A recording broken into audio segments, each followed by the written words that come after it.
వస్తారు వారు ఇంకా రాలేదు, బట్ వస్తే స్టార్ట్ చేయొచ్చు. నా భూతే నా భవిష్యత్. మందారం మాత నమస్తే. నీ పేరు సారంగపాణి, నువ్వు చాలా ఫన్నీ, నీకు ఇష్టం అమ్మాయిలు వేస్తే లంగా ఓణి. ఇప్పుడు నీకుందో సమస్య. ఇది రైమింగా? కాదు, నీకు రైమింగ్ ఇంపార్టెంటా టైమింగ్ ఇంపార్టెంట్? డెఫినెట్లీ టైమింగ్ మాత. అయితే టైం అవుతుంది, కూర్చుందాం. Yeah yeah yeah. అందరికీ నమస్కారం అండి, బాగున్నారా అందరూ? మందార మాతకి జై హో. నీకు నేను తెలుసు కాబట్టి ఈ ఇంటర్వ్యూ సాఫ్ట్గా సాగుతుందనే అనుకుంటున్నానండి. టీజర్ చూశానండి, అందులో చాలా అద్భుతమైన ఎలిమెంట్స్ ఉన్నాయి, అవన్నీ ఆడియన్స్ కూడా చూశారు. కానీ ఆడియన్స్ చూడనిది ఏంటి అంటే, మీరు సినిమా చేసేటప్పుడు ఏమేం జరిగాయో సీక్రెట్లు, గాసిప్లు, అప్డేట్స్ ఇవన్నీ నాకు తెలుసు, ఎందుకంటే నా దివ్య దృష్టితో నేను చూడడం జరిగింది కాబట్టి. సో ఇవన్నీ మీకు జనాలకి తెలియజేయడానికి మంచి మంచి థంబ్ నెయిల్స్ కోసం నేను ఈరోజు రావడం జరిగింది. అయితే ఇప్పుడు ఇవన్నీ నేను చెప్పాలంటే మీరు నాతో క్వశ్చన్స్కి ఆన్సర్ చేయాలి, నేను చెప్పిన ఆటలకి సై అంటే సై అని ఆడాలి, ఓకేనా? అయితే ఇప్పుడు మొదటిగా మిమ్మల్ని కొన్ని టీజర్కి సంబంధించిన క్వశ్చన్స్ అడగాలనుకుంటున్నాను. మీ అందరి సమ్మతమేనా? సమ్మతమే. ఓకే. జాతకాలకి నమ్మకాలకి చాలా పెద్ద పీట వేశారు మీరు సినిమాలు. కుర్చీ వేసామండి, కుర్చీని మడత కూడా పెట్టారు సినిమాలు. అది ఎందుకు? సారంగపాణి జాతకాలు బాగా నమ్ముతాడు. సో వీడి జాతకాల పిచ్చిలోనే అన్ని లైన్స్ ప్రకారమే జరుగుతాయని క్లియర్గా నమ్ముతాడు అనమాట. సో వాడి లైఫ్ అంతా ఇక్కడ ఉండే న్యాచురల్ క్యూఆర్ కోడ్లోనే ఉండిపోతుందని వాడి ప్రగాఢ నమ్మకం. కానీ మీరు సరిగ్గా స్కాన్ చేయలేకపోయారు మీ క్యూఆర్. యా, అందుకనే బేసికలీ ఇది స్కాన్ చేయడానికే వీళ్ళిద్దరు హెల్ప్ తీసుకున్నాను నేను బేసికలీ. సో మీరు స్కామ్ చేశారు, వాళ్ళని స్కాన్ చేయలేదు. స్కామ్ చేయబోయాను కానీ వీళ్ళు నన్ను ఆపారు చేయకుండా. సో ఇంతకు మించి మీరు రివీల్ చేస్తే జగన్నాటక సూత్రధారి ఒప్పుకోరు. జగన్నాటక సూత్రధారి కాదండి, నాటక సూత్రధారి మాత్రమే. మన జీవితం మొత్తం మన చేతిలోనే ఉంది అని అన్నారు ట్రైలర్లో, మన చేతి రేఖల్లో ఉందని. మీకు చాలా అవగాహన, చిన్న వయసులో చాలా అవగాహన వచ్చిందని నేను అర్థం చేసుకున్నాను. అయితే ఆ రేఖలు స్ట్రైట్గా లేవు, మీవి చాలా చాలా తేడా మేడాగా ఉన్నాయి మీ లవ్ లైఫ్ రేఖలు. ఫ్లో కట్ చేశారని భయం వేస్తుంది. చెప్పచ్చా? థాయిలాండ్ రావాలనుకుంటున్నాను. చిన్న వయసు తీసేయండి, చిన్న వయసు కాదండి అతను చెప్తున్నాను అంతే. అదొక కూడా సడన్ గా డిస్టర్బెన్స్ అయిపోయిందండి, మధ్యలో తలనొప్పి వచ్చింది సడన్ గా. లెన్స్లు పెట్టుకోలేదండి, అందుకనే కొంచెం కన్ఫ్యూజ్. పర్లేదు అండ్ వాయిస్ చూస్తే కూడా మీరు వాయిస్ మాట్లాడితే కూడా తెలిసిపోతుంది. పిల్ల ఐ లవ్ యూ చెప్పగానే మీ జాతకం ఏదో పీక్స్కి వెళ్ళిపోయినట్లుగా లైఫ్లో ఎప్పుడు డ్యాన్స్ వేయని ఒక వ్యక్తి రోడ్లెంబడబడి మరి డ్యాన్స్ వేయాల్సి వచ్చిన పరిస్థితి వచ్చిందంటే మీరు ఎంత ఆనందంలో ఉప్పొంగిపోయారో అర్థమవుతుంది. దాని గురించి మీరు చెప్పండి. ఆ పిల్ల ఎంతగా మిమ్మల్ని ఇన్ఫ్లుయెన్స్ చేస్తే మీరు అలా డ్యాన్స్ వేయగలిగారు? అంటే సాధారణంగా ఇప్పుడు ఆఫీస్లో మనము కొలీగ్స్తో మనం బేసిక్లీ పరిచయాలు పెంచుకొని ఇట్లా పులిహోరలు కలపడం సర్వసాధారణం. యా, కానీ నేను డైరెక్ట్గా ఫస్ట్ ఫ్లోర్లో ఉండే మేనేజర్కే మందార పువ్వు విసిరారు. ఎస్. సో అది నేను సరిగ్గా వేసింది ల్యాండ్ అవుతుందో లేదో అనే భయంగా ఉన్న సమయంలో, అంటే ఆ ప్రయత్నంలో వారే లేదు నాకు అందింది మీ మందారం, మన ఇద్దరం ఈ మందారం వెనకాల ఏమైనా చేయొచ్చు, అట్లాంటి ఏమైనా సందర్భాలు వస్తాయా ఇట్లా, అంటే మీకు రసవత్తరంగా కావాలన్నారు కదా. యా, సో అందుకనే పోయేదే ఉంది నా మందారం అని నేను కూడా ఒక దారం వేసాను. ఆవిడ పట్టుకున్నారు, అలాగా పట్టుకొని నన్ను పైకి. అదే మీకు అయింది ఆధారం. ఎస్. సో అలాగా ఇంకా ఏ దారం లేని ఒక పతంగం ఎగిరినట్టు నేను బాగా రోడ్ల మీద, మైదానాల్లో, చెట్ల వెనకాల, తర్వాత గార్డెన్స్లో, ఇంట్లో గుళ్ళు గోపురాల్లో చాలా చోట్ల ఎగిరాను, ఎగరాల్సి వచ్చింది. అలాంటి సూత్రధారి మమ్మల్ని ఆడించాడు. చంద్రశేఖర్ గారు అలియాస్ చందు గారు సినిమాలో బీ కార్పొరేట్ నాట్ డెస్పరేట్ అన్నారు. దాని వెనకాల ఉన్న మీ ఉద్దేశం ఏమిటి? అంటే అక్కడ కంపెనీలో కూడా పులిహోర కలపడం ఎందుకురా, మీలాంటి లెవెల్లో ఫ్రైడ్ రైస్ కలపాలని నేను అతన్ని ప్రోత్సహిస్తున్నాను. అంటే ఆయనను చూసి మీరు జలస్ అయ్యారా? లేదండి, ప్యూర్లీ ఒక బేసిక్గా అండి ఒక ఫుల్ లెంత్ ఫ్రెండ్ క్యారెక్టర్ ఎలా ఉంటాడంటే వాడి పాపం ఒక ఠికానా అంటూ ఉండదు, వాడికి పేరెంట్స్ ఉంటారు, వాడికి లవ్ స్టోరీ ఉండదు. వాడి సినిమా జీవితం అంతా హీరో హీరోయిన్ ఎప్పుడు కలుసుకుంటారా, వాళ్ళకి ఎప్పుడు పెళ్లి చేద్దామనే ఎదవ తప్పన తప్పితే ఆడికో లైఫ్లో గోలు కానీ ఆడికో జీవితం కానీ ఏమాత్రం ఉండదండి. సో ఈ సినిమాలో కూడా నేను వీడిని సారంగ పాల్గొని ఎప్పుడెప్పుడు మైత్రిని కలుసుకుంటాడా, ఎప్పుడెప్పుడు వాళ్ళది బాగుంటారా అనే కోరిక తప్పితే ఆ దారిలో వాడు ఏ పాతకాలు చేసుకోకుండా ఉట్టి జాతకాలు నమ్ముతూ మధ్యలో కిరాతకాలు చేయకుండా ఆ సార్ గారి లిఖిత వాచకాన్ని యాజ్ ఇట్ ఈస్గా పాటిస్తూ ఉండాలని కోరుకునే ఒక బ్యూటిఫుల్ సోల్ ఉన్న ఫుల్ అండ్ ఫ్రెండ్ అండి. నేను ప్రతి సినిమాలో కనుక నేను అబ్జర్వ్ చేస్తే మీరు either ప్రేమలో పడ్డా పెళ్లి చేసుకున్నా గానీ ప్రేమలో పడ్డా అనేది డౌట్ అండి. సినిమాలోనే సినిమాలో ప్రేమలో పడితే మీరు పెళ్లి చేసుకుని 3 ముళ్ళు ఎప్పుడు వేయడం నేను నా కళ్ళారా చూడలేదు. వీళ్ళు ఉన్నారుగా, ఇలాంటి హీరోలు ఉన్నంత వరకు మనకు పెళ్ళిళ్ళు జరగవండి. వీళ్ళు ఎప్పుడు అప్పటిదాకా ఇంటర్వ్యూల వరకు సినిమాలో ఎవరైతే ఈయన ఈ జాతకం చెప్తారో ఆయన కూడా చెప్తారు, అంటే మనం చూడంగానే చెప్పబడుతుంది. సో ఎంతో కొంత ఆయన జాతకం, ఆయన జీవితం కూడా ఆయన జాతకం ప్రకారం జరిగేలా కనబడుతుంది మనకి. కాబట్టి తన అన్నట్టు బ్యూటిఫుల్ సోల్ ఉన్న పాత్ర. మీది చాలా మంచి మనసు అండి. కానీ నేను మీ మొహాన్ని చూసి కనుక నేను చదివితే కనుక నాకు అర్థమైంది ఏంటంటే మీకు దోషం ఉందండి, అందుకే మీకు సినిమాలో పెళ్లి కావట్లేదు. ఓకే ఓకే వద్దని బాగుంది లైఫ్ ఆ విషయంలో ఏం లేదు. సినిమాలో పెళ్లి జరగకపోవడం వల్ల నాకు పెద్ద కొంప మురిగేది ఏం లేదు, బాగుంది. ప్రతి సినిమాలో కొత్త కొత్త అప్రాయితో లైన్ వేసుకోవచ్చు, బాగుందండి. దీన్ని దోషం అలానే ఉంచండి. ఈ దోషాలు కొన్ని చాలా అవమానిస్తున్నారండి. లేదండి, మీరు ఫస్ట్ నుంచి చూస్తున్నాను మందారం తీసుకోలేదు, దోషం ఉందంటే బాగుందంటున్నారు. మీరు ఎలా వస్తారు మరి థాయిలాండ్? చెప్పాను కదండి, బ్యూటిఫుల్ సోల్ థాయిలాండ్కి వెళ్ళారండి. బ్యూటిఫుల్ సోల్కి ఏ ల్యాండ్ ఉన్నాడో అక్కడే తాయి చూసుకుంటూ మ్యారేజ్ చేసుకుంటారు. అమ్మ రూప, మాత చెప్పండి. మీరు ఏ రాష్ట్రం నుంచి వచ్చారు? మాత నేను తెలుగు రాష్ట్రం నుంచి వచ్చాను. సినిమాలో కాదు, సినిమా బయట. సినిమా బయట కూడా తెలుగు రాష్ట్రమే కదా. అసంభవం. నా దివ్య దృష్టి ద్వారా నేను ఎప్పుడు పక్క రాష్ట్ర అమ్మాయిల్ని ఇండస్ట్రీకి పంపుతా ఉంటాను కదా, ఎలా అది దాటుకుని మరి మీరు ఈ రాష్ట్రం నుంచి వచ్చి మరి ఇండస్ట్రీలో పాతుకుపోతున్నారు? యాక్చువల్లీ వీళ్ళు పైనుంచి రాలేదు, కింద నుంచే వచ్చారు, అంటే మన కింద రాష్ట్రాల నుంచి వచ్చారు. దివ్య దృష్టిని దాటుకుని వచ్చావన్నమాట. తెలుగు అమ్మాయి అయ్యుండి తెలుగు 100% తెలుగు మాత. కొంచెం ఈ మధ్య తెలుగు అట్లా లేదు, 100% తెలుగు వచ్చు. రాయడం చదవడం చదవడం వచ్చు, ఇంకేమైనా ఉన్నాయి, చదివించడం వచ్చు, రాయించడం వచ్చు. ఎస్ ఎవ్రీథింగ్ అన్నీ వచ్చు. తెలుగులో హెయిర్ చూసి మీరు కేరళ అనుకుని ఉంటారు కదా. అదేనండి, నేను సాధారణ కేరళ అమ్మాయిలనే బాగా నేను నా జాతకాల ద్వారా నేను వాళ్ళని మలుస్తూ ఉంటాను అనమాట. ఇటువైపు నన్ను మలవలేరా? నెక్స్ట్ సినిమా ఎప్పుడు డైరెక్ట్ చేయబోతుంది? లేదండి, చేయదు, కష్టమే.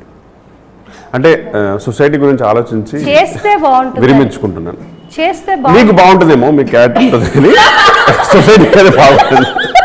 సో చేస్తే అర్థమైంది. మీ ఒక జాతకాలు చెప్పే ఒక వ్యక్తిగా, అవునండి, ఒక క్యారెక్టర్ కనుక మీరు రాస్తే ఆ తర్వాత నేను కూడా మీ పక్కన జాతకం బాగుంది, ఈ దోషంతో బాగుంది అన్నాను కదా, వదిలేయండి. ఫస్ట్ దాకా జీవితం చాలా హ్యాపీగా ఉంది, అలానే ఉండివ్వండి. చేయదలుచుకోవట్లేదు? లేదండి. ఎందుకని? డైరెక్టర్ అంటే చాలా కష్టమైన ఒక పొజిషన్ అని మీరు అనుకుంటున్నారా? డెఫినెట్లీ అండి. అనుకోవడం ఎందుకు, ఆయన అడగండి. మీకు ఏమైనా లోపాలు కనిపించాయా డైరెక్షన్లోనా? అవునండి, కొన్ని ఉన్నాయండి లోపాలు, ఖచ్చితంగా కొన్ని ఉన్నాయి. అన్ని టైంకి ఫినిష్ చేస్తుంటారు. మాలాంటి పర్ డే ఆర్టిస్టులకి చాలా ప్రాబ్లమ్స్ వస్తుంటాయి. మాకు ఎక్స్టెండ్ చేసే డైరెక్టర్లు, లేకపోతే 2 రోజుల సీన్లు 4 రోజులు తీసే డైరెక్టర్లు మాకు కొంచెం, వీళ్ళేమో 3 days సీన్స్ అన్ని 2 daysలో ఫినిష్ చేసి రేపు మీకు లేదు అయిపోయింది మీ సీన్ అంటుంటే బాగా అనిపిస్తుంది. ఆ లోపం ఒకటి మాత్రం మాకు ఫైనాన్షియల్ పరంగా చాలా ఇబ్బంది ఉంటుందండి. తనికెల భరణి గారిది మీది చాలా అవినాభావ సంబంధం. మీరు ప్రతి సినిమాలోనూ కలిసి కనిపిస్తారు, మీ క్యారెక్టరైజేషన్ మీరు చేసేది చాలా గొప్పగా ఉంటుంది, జనాలు కూడా చాలా ఎంజాయ్ చేస్తూ ఉంటారు. అయితే ఈ సినిమాలో చాలా వైల్డ్గా చూపించారేమో అని మాకు కొంచెం అనుమానంగా ఉంది. భరణి గారితో ఏంటంటే, భరణి గారు ఈ మధ్య ఆయన చాలా బిజీ అయిపోయిన తర్వాత కొన్ని సినిమాలు ఆయన పూర్తి నీటి పాత్రలు ఇచ్చే అవకాశం నాకు వచ్చేది కాదనమాట. కాబట్టి కానీ భరణి గారు ఇప్పుడు ఉండాలి నాకు ఉంటుంది, ఆయన కూడా నా సినిమాలో ఉండాలంటుంది. ఆ టైంలో నేను భరణి గారు ఈ సినిమాలో కూడా చేయండి అంటే, నేను బహుశా భరణి గారితో చేసే సినిమాలు అన్నింటిలో కల్లా వైల్డెస్ట్ క్యారెక్టర్ ఈ సినిమాలో చూస్తారు మీరు. అంటే వైల్డ్ అంటే ఏదో విశృంఖలమైన వైల్డ్ కాదు, భరణి గారి పాత్ర, భరణి గారు అలాంటి క్యారెక్టర్ నాకు తెలిసి చేయలేదు. వైవా హర్ష గారితో మీకున్న సంబంధం మరియు మాకు తెలియని ఒక సీక్రెట్ సెట్లో జరిగిందని మాకు సమాచారం వచ్చింది. చాలామంది చేస్తుంటారు కదా యూట్యూబ్లో వాటిలో, బట్ గ్రాడ్యువల్లీ తన growth I was seeing as an actor. చాలా న్యాచురల్ టాలెంట్ అని అనిపించింది. తర్వాత నేను మంత్ ఆఫ్ మధు అనే సినిమాలో తను ఒక పాత్ర చేశాడు. అది మోస్ట్ ఆఫ్ ఇట్ మద్యం సేవించినట్టుగా అచ్చ నిజంగానే మద్యపానం నేను బాగా ఎంజాయ్ చేశాను. బాగా చాలా బాగా చేశాడు. అది చూసి నేను ఎలాగైనా ఈ సినిమాలో తను ఉండాలి. ఒక పాత్ర అప్పుడు అనుకోకుండా ఒక పాత్ర పుట్టింది. యాక్చువల్లీ ఏ పాత్ర అయితే హర్ష చేస్తాడో ఈ సినిమాలో ఒరిజినల్ ఫస్ట్ డ్రాఫ్ట్లో లేదు, అది ఆల్మోస్ట్ సెకండ్ థర్డ్ డ్రాఫ్ట్ వరకు లేదు. తర్వాత నేను నెమ్మదిగా వేరేగా మారింది కథ, అంటే కథనం మారింది. మారినప్పుడు సడన్గా ఆ పాత్ర ఎక్కడి నుంచి పుట్టిందో కూడా నాకు తెలియదు, సడన్గా పుట్టాడు. పుట్టినప్పుడు ఇతను ఎవరంటే నాకు కరెక్ట్గా ఆ టైంలో నేను మంతం మధ్య చూడడం జరిగింది. సో వీళ్ళ ముగ్గురు second half most of them వీళ్ళు ముగ్గురు నడుపుతారండి. And it was absolute joy. ఒక దర్శకుడికి అదొక పెద్ద ట్రీట్. ముఖ్యంగా ఏంటంటే సాధారణంగా ముగ్గురు మంచి కామెడీ చేయగలిగే నటులు కలిసినప్పుడు ఎక్కడో తెలియని ఒక చిన్న కాంపిటేటివ్ స్పిరిట్ వస్తుంది. ఇది కూడా మీరు రాయొచ్చు అనమాట. ఇది ఒక అంటే వీడేంటి నా డైలాగ్ కొట్టేస్తున్నాడు, లేకపోతే వేరే వాళ్ళ డైలాగ్ లాక్కుందామా అనే కోరిక కూడా ఉన్న వాళ్ళతో నేను కొంతమంది చూశాను. నేను అలా కాకుండా కిషోర్ లాంటి హే ఈ మాట నువ్వు అనరా నువ్వు అంటే నేను అలాంటి. సో కిషోర్ అంటే చాలా ఇష్టం, గౌరవం హర్షకి అండ్ దర్శి అన్న. So all of them had a great camaraderie అంటాం కదా, friendly and give and take ఉండేది, ప్రొఫెషనల్ రెస్పెక్ట్ ఉండేది.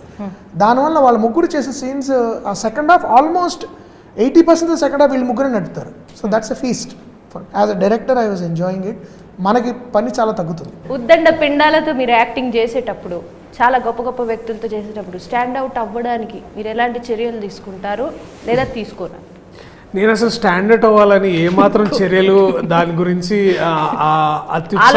ఆలోచనలు అత్యుత్సాహపడండి. నేను వాళ్ళతో స్టాండ్ ఇన్ అవ్వాలనే ప్రయత్నిస్తాను. అంటే గొప్ప జవాబు, చాలా గొప్ప. మీకు మా ఆశీర్వాదం ఫ్రీ ఎంట్రీ, ఎప్పుడైనా ఎంటర్ అవ్వచ్చు. ఒక్క మందార పూ తెస్తే చాలు, ఫ్రీ ఎంట్రీ. యా, సో నేను అలాగా అత్యుత్సాహం చూపించి ఇన్సెక్యూర్గా ఫీల్ అవ్వాల్సిన అవసరం ఎందుకు లేదంటే నేను పనిచేస్తున్న ఉద్దండ పిండాలు కూడా అలాంటి ఆలోచనలతో అలాంటి దృక్పథంతో నాతో పనిచేయరు. And especially